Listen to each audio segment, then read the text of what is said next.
Well, hey, everyone. Happy Friday. It's Blue Gamer Bluecast morning show. I'm your host, Adam Blue 30 Plus, your video game enthusiast industry analyst, and today for May 22nd, I should know that. I've been looking up dates. 2026, going through the latest gaming news, what I've been playing, etc., etc. Interesting day. This is a later show than normal. I had work I had to do, and I kind of wanted to spend some time with that. So I really spent the morning just focusing on that because I'm taking the rest of the day off. The kids are getting out of school. It's their last day of school, which is cool. Is it cool? I don't know. Because during the summer, while the parents are still working, it's making sure we're finding stuff for the kids to do and all that. So we'll deal with that when that comes. Hey, Jim Killex, good to see you. Let's see what else. But it's been fun this week actually with the games going on. Let me actually just jump into that. Okay, so on the Gundam Explained channel, and this is out of order. On the Gundam Explained channel yesterday, I was playing Shin Kido Senki Gundam W Endless Duel. What is that? Well, it's the Gundam Wing fighting game that I think only came out in Japan, but what's really cool is there's like an English ROM that is also compatible with retro achievements, which I wasn't actually expecting that. I was just playing it live yesterday, and it's a fun fighting game. In fact, it's way better than I thought in terms of how it controls. I still need to figure out a few things. I was playing a bunch of different characters, but I'm actually really impressed with the way it plays. For a game to come, that type of fighting game to come out when it did, enjoyable. Okay, so here's another thing. I was launching the Xbox app yesterday, and then I saw that it was installing Jay and Silent Bob. And I'm like, well, why? Unless the patch came out. And you know what? The patch must have came out because I was able to complete the level I was stuck on. Not that the problem was the game was too hard, but there was just little things that they had to tighten up that allowed me personally to actually get through the game better. A lot of that had to do with the hitbox detection, the dodging, iframes, and stuff like that. And they sped up the game a bit too because it was very slow in terms of the movement in general, the animations of enemy, it was very sluggish and it sped up. So I was able to play through the level, and I even got the achievement for, I got a few achievements. 100 enemies defeated, performed 10 assists, Musselberg defeated. That was the enemy. That was a fun level. It's a good game. It's not the best, but I really like the way it looks, and it's in the Jay and Silent Bob universe, which was a big deal for me growing up, in high school, being a film snob, and, Kevin Smith being an indie filmmaker, all that, blah, blah, blah. So there's some of that in there. Jonas, hey, Adam, did you hear of Destiny 2? They're ending their DLC in June this year. Yeah, my thing with Destiny is I remember playing the first one when it came out. It was fun. Second one I played when it came out was fun, but I just don't do long-term games. The game might as well be done because then they're moving on to Marathon, and that's not doing well. I actually feel bad for the whole Bungie situation. I don't know what's going to happen to them. They might not be around as a company much longer. It's kind of weird. Okay. So another one is the R-Type Delta HD Boosted, because I was telling you guys that R-Type Dimensions 3 just released this week, and I wanted to get it. It's $35, so, and I know it's just a remake of an old school shooter, so it's like, before I jump in, let me read reviews, and the reviews were pretty rough. There's a lot of bugs in it. And sometimes I'll read reviews, and people will bring up bugs, but that could just be that person's experience. But there was enough reviews to the point to where even the company posted a tweet like, we heard you, we're going to be updating all the issues. But even under that, there were players who were saying, hey, there's more to it than just this. So one, I'm going to wait to buy it because they're working out the bugs. But two, I like that they are working out the bugs and working with the community to do that. Anyway, long way to say is I was like, well, you know what? I hadn't played enough R-Type Delta HD Boosted that came out late last year. So I jumped back into that, having a blast. That I love these games. They're fun. Uh, but it's interesting how they're being handled. It's not the original team. I think it has to do with IP stuff. I don't know. All right, and then I jumped into X Zodiac. This is a Star Fox like that went on sale. Maybe with all the hype with the new Star Fox coming out. It's in early access, but it's going to be out of early access this year, and it's just the rest of the levels, so I don't have to like rush to play through it. But it is fun. It is more of a SNES Star Fox like. It's not, unless it opens up a little bit more. It's not much of a Star Fox 64 type. It's more of the basic, which is completely fine. I think 80% of what I like about Star Fox 64 is really just the on rails Space Harrier style stuff. Anyway. And then I jumped into Starlink on the Switch just because I'm so amazed with the fact that it looks better on Switch too, and I can be Fox McCloud.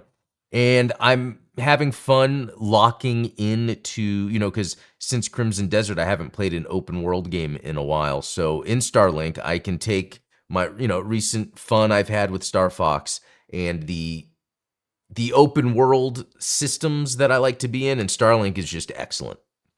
Starlink is such a good game. Like, I can see why people wouldn't like it, but for me, Starlink is fantastic. Like, I didn't complete the planet, but I love that I went through, destroyed nests, fought a prime. It's a fun game. Really fun game. Okay. Let's jump into some news items. I just wanted to bring up The Adventures of Elliot. There's a new demo that came out, and in fact, it's even on Xbox. I didn't even realize that. I thought it was just Switch for some reason. It's a cool old-school Zelda-like, and the demo save file transfers over, so you might as well play it if you like these HD 2D RPGs. I know I played the demo, and I enjoyed it, but now the new demo allows you to transfer over your data, so I think that would be a fun weekend thing. Okay, I just read the headline, didn't look into it. Castlevania Symphony of the Night and Animal Crossing get miniaturized for Game Boy Color. You had me at Castlevania. I just saw that in the title and I clicked. But Game Boy Color Symphony of the Night? Wow. Okay, meanwhile, Symphony of the Night's Game Boy Color remake, also known as Gospel of Belmont, is retelling of Rondo of Blood and Symphony of the Night, recreated and adapted to the limitations of the Game Boy. The developer explains that the castle is persistent in its layout, but rooms change in shape as you go back and forth, meaning that it is a true creature of chaos. No run may be the same. Okay, that's neat. This is amazing. Symphony of the Night on Game Boy Color. I'm going to play that this weekend. This is really cool. So I'm going to leave that open. Or I might just download right now. Did that button work? I pressed the button and nothing happened. Is this a trick? Oh, there we go. Oh, no, not multiple files. No, that one's okay. And then I'll get back to this later. I don't want to forget. Okay. What? Okay, so this is very interesting. So there's this title, Internet sleuths discover that Sony trademarked something called break-in under categories used for video game software, and a popular theory is that it's a rebrand of the troubled Fair Games, which in my opinion, good idea. If you still want to release Fair Games, I could see you changing the name, because people are associating Fair Games with, the live service stuff going on. Okay, we're not sure where the aforementioned theory originated, but shortly after it started making the rounds on gaming forums, known journalist Jason Schreier teased that Break-In is indeed a new title for Fair Games. Oh, reset era.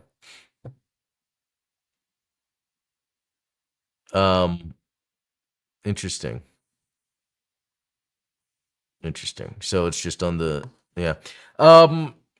Yeah, we'll see. There's not much more to talk about with that. Just that's interesting. But here we go. Sega posts short teaser video showing Crazy Taxi is alive and well. Heck yeah. I mean, I think Crazy Taxi is 100% responsible for getting me into music. To the degree that in terms of recording music. Hearing, okay, I knew who The Offspring was, and I've told the story many times. But hearing the types of tracks that The Offspring had in Crazy Taxi, along with the Bad Religion, that was like a new type of music for me. You know, it's like that type of punk that they don't play on the radio, you know, and even though the bands have had songs on the radio, and I was just like, wow, this is my type of music. And from there, I learned guitar, drums, took singing lessons, recorded music. You know, I don't really share it or talk about it too much, but yeah, I got all in because of that. So it's been disappointing when they have re-releases of Crazy Taxi and then they don't have the music because of licensing or whatever. I think if they can nail that, if they can nail the licensing for music, like if this new Crazy Taxi, it starts with that, you know, that Offspring, All I Want. Like, I think you could lock in so many people. That'd be awesome. Okay. Um, okay, this is interesting. The next Super Mario movie will likely arrive in 2029, and they want to get it right. We want to get it right. We want to get everything right. We want to get all the details right. And Michael and Aaron, who are directors, have a real passion for this. I think they're as passionate about these projects as the audience, and so we got to get it right. We got to get it right. So I apologize. Wow. But it'll be worth the wait. It'll be worth the wait. 29 is better than sometime, right? Man, really doubling down on the want to get it right. That's interesting. I mean, really saying that like repeatedly, we want to get it right. So I apologize. How much of that is really taking that feedback seriously about, you know, look, even me. I heard the negative talk about it, the negative reviews. I was like, but it's Mario. It's going to be fun. And I watched it. And I was like, it was more destructive to my brain cells than anything should be, because you want to get something out of a story at the end of the day. And what they really doubled down on was the commercial aspect, a literal commercial, which, look, that's fine if that's what you want to do. But to do that with Mario, I'm surprised Miyamoto allowed that. And I made this comment on Twitter today too, because someone posted, I guess they're playing Metroid Dread for the first time, and they're like, oh, it's like a horror game. And David Jaffe comments, you know, there's this classic thing about him and like not figuring out where to go. And I get it. Like, I actually don't judge that. But he made a comment and he said like indeed or something. And then I replied, you know, just laughing. But there's a reason, you know, people are sometimes seeing Metroid the way they are because Nintendo isn't putting all of Nintendo into the Metroid franchise. And, you know, no shade to third-party developers, but it's not like they hired some Canadian developer to make Mario. No, they take that seriously in-house. Zelda's the same thing. It's not like they're going to contract Zelda out to a Spanish developer. So I don't think they should do that with Metroid. And then you just see with Metroid Prime 4 Beyond, their whole thought was just get it out. And not really like what defines Nintendo in this space, the sci-fi action exploration space. How does Nintendo define that? And they don't. So they can correct course, and it looks like they're doing it with the Mario movie. Anyway, it's good stuff all around. Okay. Let's see. Not much of a Crazy Taxi fan, but I'm glad it's still alive. It's arcade royalty, yeah. And I like the second and third, but it didn't get to me like the first. They should have done World Before Galaxy, but at least... Okay, you bring up a good point, Jim Killex, because it's almost like, again, they turned it into commercial to have everything possible, and so it made it to where it wasn't that impactful. But yeah, you're right. If they did World next, and again, it's like, can we like focus on something that way we can build out that story and how interesting it could be and get people wanting more? I think that would have been the way to go. Okay. The Spanish Zelda actually sounds amazing, though. You know what? Not gonna lie, it would be cool. Like, you know, Capcom did work on some Zelda titles, but it would be outside of Japan. It would be interesting to see. Okay. Call of Duty 2026 is a visceral, immersive Modern Warfare game from Xbox. So they're starting with the marketing because we're going to get, a Call of Duty this fall. And I guess the last one, it still sold well, but it didn't do what it should have for the Xbox brand by having it as an exclusive. And it's fine that it's not in Game Pass. That's not... Call of Duty is not that. Okay. So here's a couple things. We are Infinity Ward. We build visceral, immersive combat experiences that hit different. As a new chapter begins for the studio, we're focused on what defines us: passion, precision, obsession, and an unrelenting drive to make the best entertainment in the industry. Our next game is a result of that mindset. Determined, bold, relentless, built by a team pushing every detail, every system, every moment to its limit. On behalf of everyone at Infinity Ward, we're proud of what we've been building and excited to finally start sharing it with you. That is the most corporate-y BS you could say. Like, I get it. You want to say, but like, who nowadays, like really, when you're too inside, you don't see it. Who talks like this genuinely about a video game to excite someone? When I talk to you guys about video games, I don't go, oh, the new R-Type. It's bold. It's a reimagining. The obsession and over. I don't. So this, in a way, then kind of disappoints me if this, because they're not saying anything. What have you said about this new Modern Warfare? Build visceral, immersive combat experiences that hit different? What does that mean? That means nothing. So, again, I don't like to trash on things a lot, but it's really dumb to say something like that. This means nothing. So, all right, back to something more positive. Lego Batman Legacy: The Dark Knight. I so want to play this. The Lego games can be fun, but sometimes they're a little too simple. I will say that Skywalker Saga one that came out a few years back, that was pretty fun, even though I didn't go back. Or I did go back a little bit. Actually, I really am curious what my playtime was. 21 hours. I think that is a completely fair, when it comes to me and how much time I spend with a game. For a game like that, 21 hours, I think that's fair. So for Lego Batman, though, the reviews are already out, and the reviews are good. And you have people saying that it has combat similar to the Arkham games. Yeah, there's one review in particular, is this one saying, everything seems familiar to you, but it's completely different and looks new. I've spent a lot of time playing Batman, Arkham Origins, and Knight, and I'm a fan of this series. And now I'm here. So really, when people are bringing up that kind of combat system, not that it's fully that combat system, but something that might be a little more interesting for an aged gamer like me, where Lego sometimes historically can be a little more on the safer end. And the other thing, too, that makes me excited about this is just in general, I'm a big fan of Batman, especially like the old movies. I say old movies, the 89 Batman, Michael Keaton stuff. And I like the Ben Affleck Batman. And so this is supposed to encompass like all of that stuff, which again is another fun, an open world Batman game. So this comes out in about an hour, I think. Like if you buy the deluxe edition, actually, you could play it right now. I normally won't do that with games yet. 70. Yikes.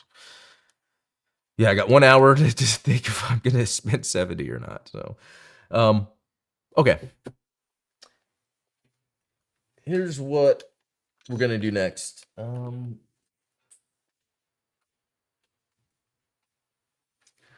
want to show you guys Zodiac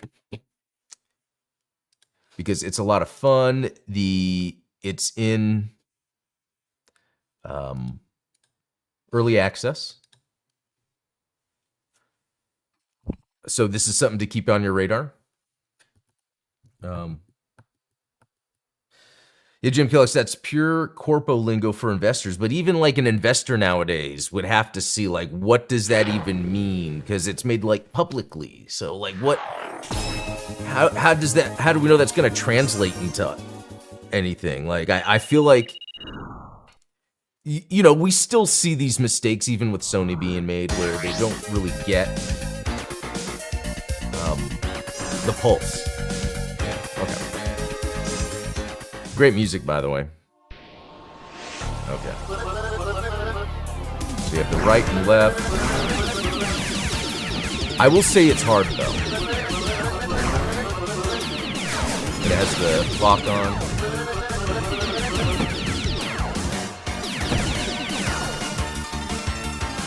Oh man, I guess I love this controller. I love using the Vader 5 fly digi.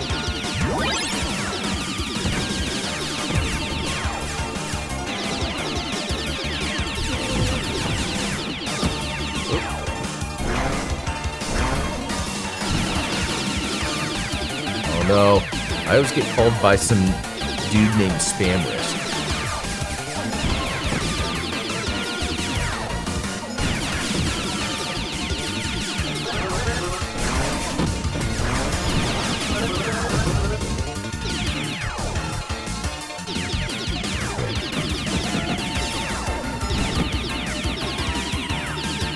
Oh, I didn't get everyone.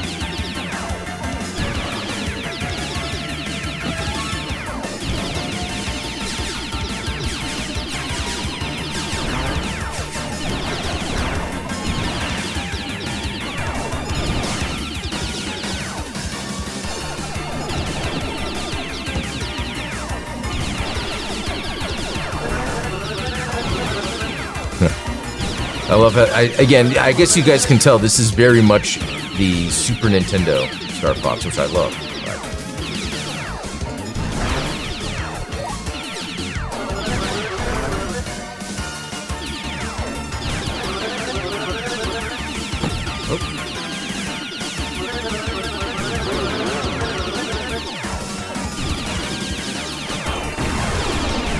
Oh, didn't do much. Okay.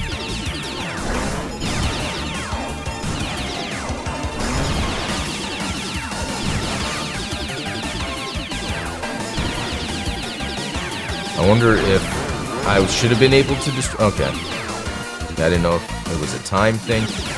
It does do this sometimes in this game, which I like it, where there are moments where there are stages of things, and if you are fast enough, you can destroy things before they go into the next phase, which then, phase is going to be stage 1. Which, if you're really quick with this game, you can game it, and I like to use that term because you're like,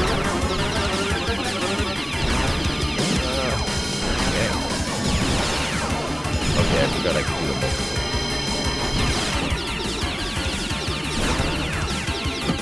Oh man.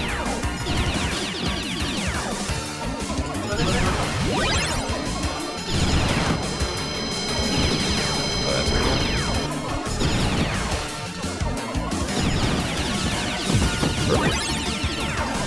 Yeah, so if you're able to get a bunch of ships in like a pattern, you can get repair laser bombs missiles.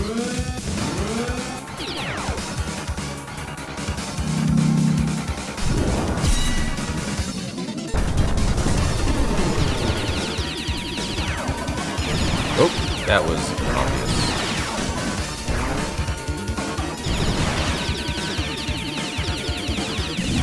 I remember I had a hard time with the first boss. Not really a hard time, it was just I had to figure out what the pattern was.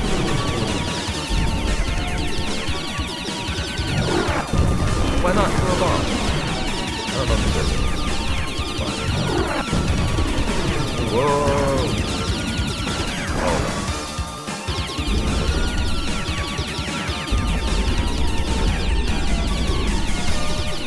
Oh no.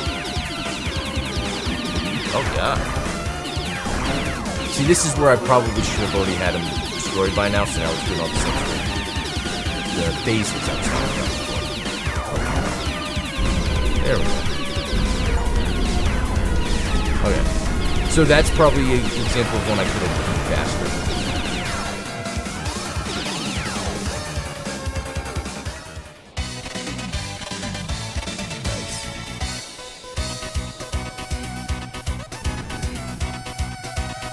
Yeah, so I hope you guys can see, like, this is straight up, if you like SNES Star Fox, this is straight up an excellent SNES Star Fox. It feels great to play, it's challenging.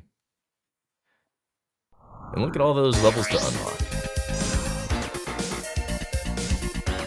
And I don't even know if there's any, like, unlock system that will happen. Like, I'm just playing, oh yeah, there's the brake, and I never even use it in the boost.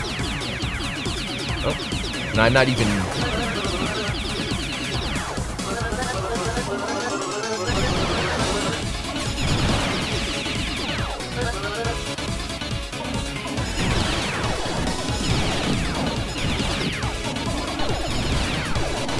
Oh.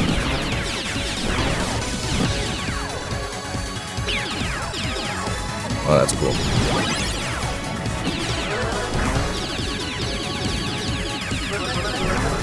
I love a game with a good Egypt level. Oh.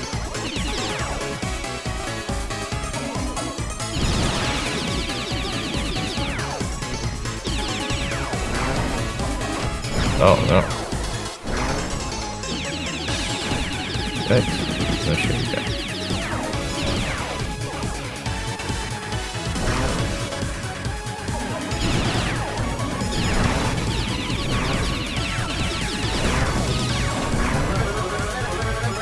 Oh my god, those things are really good at getting me.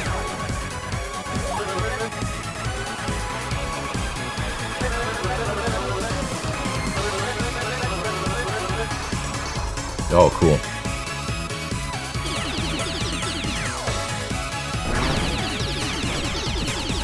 Yeah, what? Oh, shit.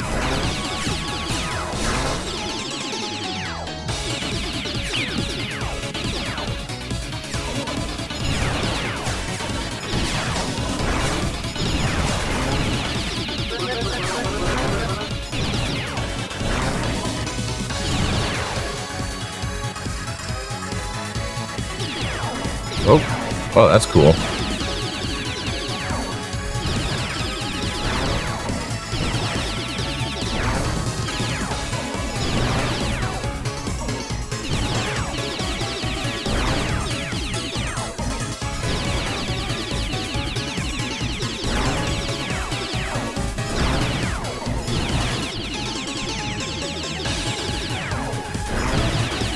Wow, how much? I think this is an example of one of those things I'm talking about, like once you figure out the pattern, the phases, not phases on this one. Well, yeah, it has phases, but you could probably destroy it before it has to reach the phases.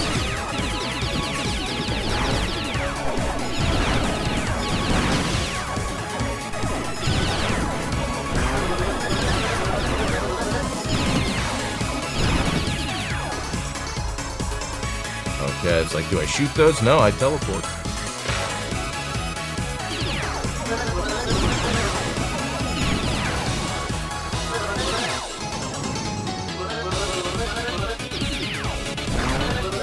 Oh. Boss time?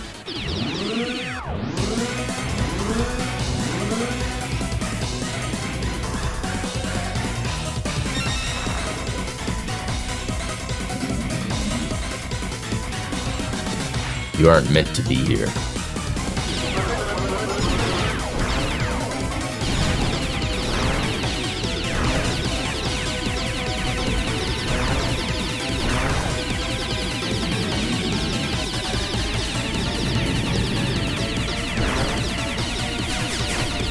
Oh.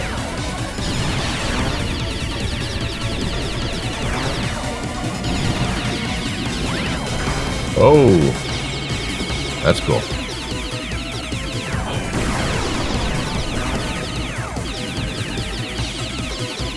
Oh no.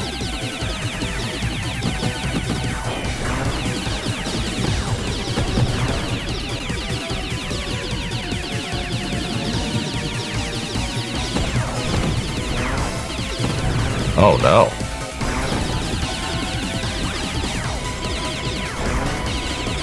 Oh, crap. It's pretty awesome.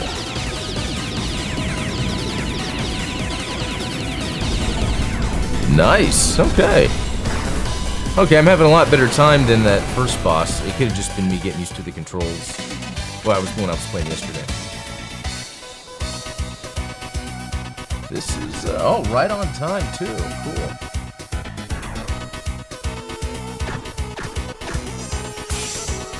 Let's see. But yeah, isn't this cool? Like, it's so fun. I could probably sit here and play the whole thing if I didn't have anything else to do. So cool. Yeah, and then you head back to the menu. Let's see. It's like its own little self-contained game. Yeah, there's not anything extra, but it's not expensive. So I think it's like the perfect price to get like a fun little experience there. So, all right, guys, I am going to head out. Hope you all have a good weekend full of gaming and all that. I'm still debating if I want to play that Lego Batman game. I'm just afraid that it might come off a little too childlike, but I'll look at some more reviews, and then, because I don't know what I want to be purchasing, because another expensive game is coming out, that James Bond First Light. So, all right, guys, I'm going to head out. That was a lot of fun. I'll be back next week with some more. Until then, have a good one.